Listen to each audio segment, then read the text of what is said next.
Hey, what's up guys? Welcome back for another video on the View into Huck's World. This is going to be a different type of video, right? But it's going to be geared toward tech to a degree.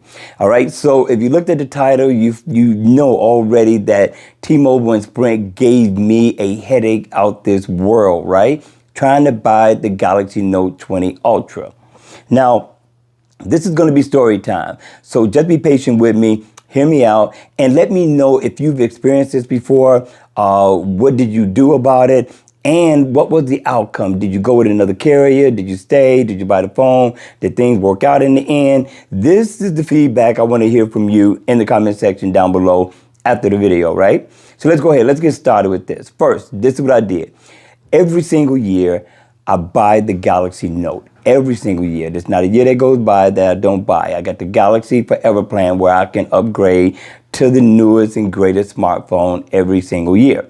So I don't have to put a down payment. I just go in, I pre-order, I buy, I go home. This time, that wasn't the case, right? So in the door, I'm ready to pre-order and they're telling me that the plan has changed. I don't get to keep my same plan because now I have to go 24 months. Well, I'm not sure if I want to do 24 months, so I know I got to go home. I got to call Sprint, see if we can iron this out, find out what's happening because now I remember that T-Mobile brought Sprint out.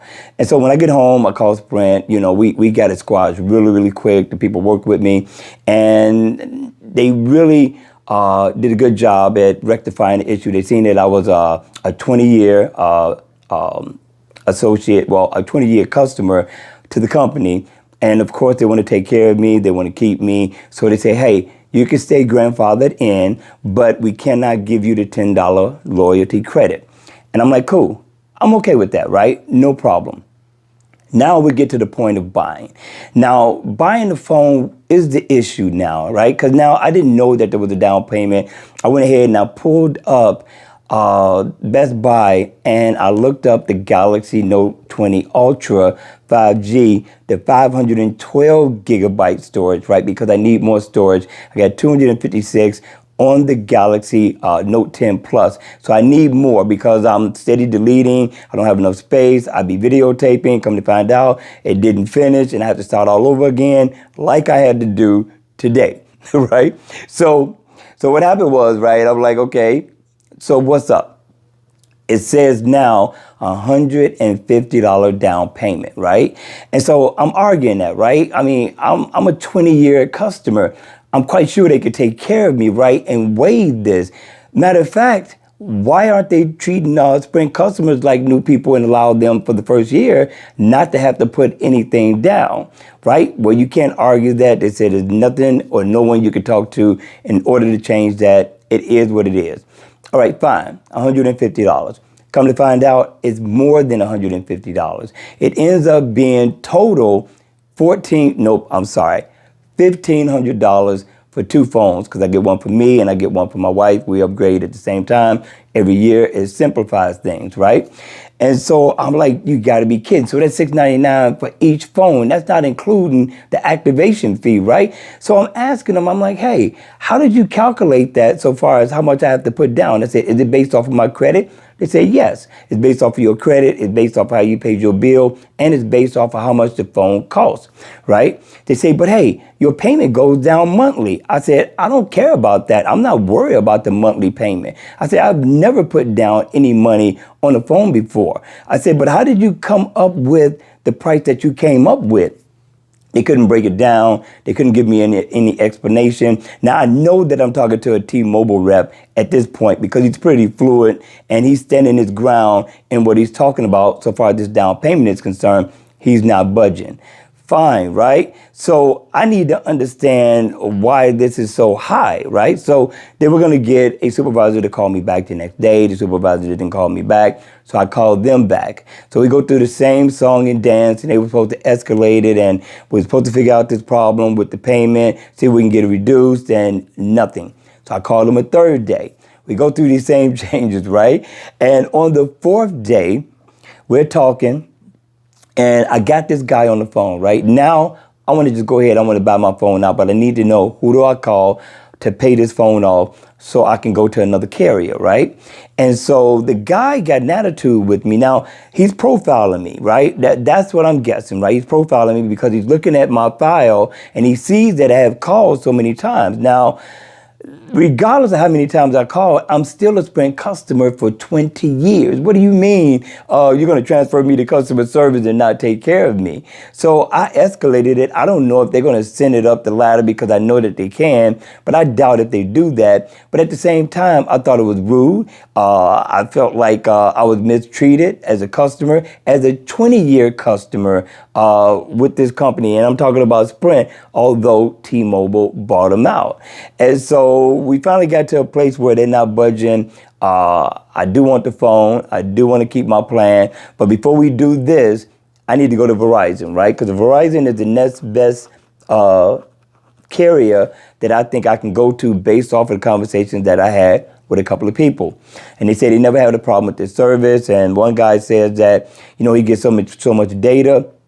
With the plan that I got, I don't have to worry about data. I don't have to worry about streaming. I don't have to worry about throttling. So nothing gets dialed back or dialed down. I pretty much don't have any problem with my call service or anything, right? So I go to Verizon, and Verizon got this BOGO deal, which is cool. You buy one, get one free. You don't have to pay no installment on it or anything. The issue is the streaming. So I didn't understand streaming because they don't use that type of terminology with Sprint. T-Mobile they do because they were trying to get me to go with another plan. It's just like the plan that Verizon got. And so Verizon says, yeah, you can either get 480p or 720p. And I'm like, there's not no 1080. And they're like, no, not yet. Maybe when 5G kicks in, it'll happen. So now I'm at a place where I have to make a decision on whether I'm going to buy this phone or not. Now, mind you, I'm not rich or anything like that, but I can afford the phone. I work a job. I work a 9 to 5. I do not make a lot of money off of YouTube at all. So YouTube is not paying for this phone. Bonuses from the job, overtime and things like that, and savings. And I don't want to tap into my savings, right? And that's why I was really trying to get into getting this phone without having to put a down payment. So I made a decision to buy the phone. Right? I surrendered. I pay half for the phone, got 2 phones, cost me $1,500 out the door. Okay? I'm still not cool with the customer service and the experience that I've gotten. When I go to Verizon, I don't know that much about AT&T, and I know AT&T sells plans by data. I don't want to go by that. The plan that I have is an awesome plan. I have never had any problem out of my streaming, out of my YouTube video quality or anything like that. I love watching videos in HD.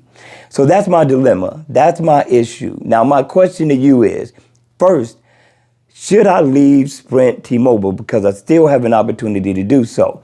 If so, what carrier is the best carrier to go to? And would they give me the streaming plan that I'm seeking? And that would be 1080p and or 4K, right? Because I was shown by Verizon on the phone where he tried to go up to 1080p. He can't. 4K, he can't. He can only go as high as 720p. And if he goes over his data, it starts to slow down, right? Or if he gets too close to the gigabytes that he's allotted, it throttles back. I can't have that. Not with the type of work I use or do with my smartphone. My smartphone is my camera. So everything that I got today is fluid. No issues, no problems, no drop calls. Every now and then you'll get into a pocket. So the other thing is should I not buy the phone? Right? Should I stick with the Galaxy Note 10, do a reset on it, hold it for another year, and wait and see if a carrier comes along with the plan that I'm seeking? All right, you all, that's going to be it. That's the end of my rant. I just needed to share that and get it off because I had the most frustrating 4 days I have had in a very long time. All right, you all, that's going to be it. I hope you enjoyed the vlog. If you did, please make sure you hit the like button on the way out. Smash the notification bell. Also, listen, if you miss any videos on my channel, check out my Facebook page. I will leave a link in in the description box down below. I want to thank you all for your loyal support, and the new people that joined the family, welcome. Welcome, welcome. All right, you all, that's going to be it. I'm going to see you all at the next one. Enjoy your weekend. Have fun with family and friends. But most of all, remember, social distance and be safe.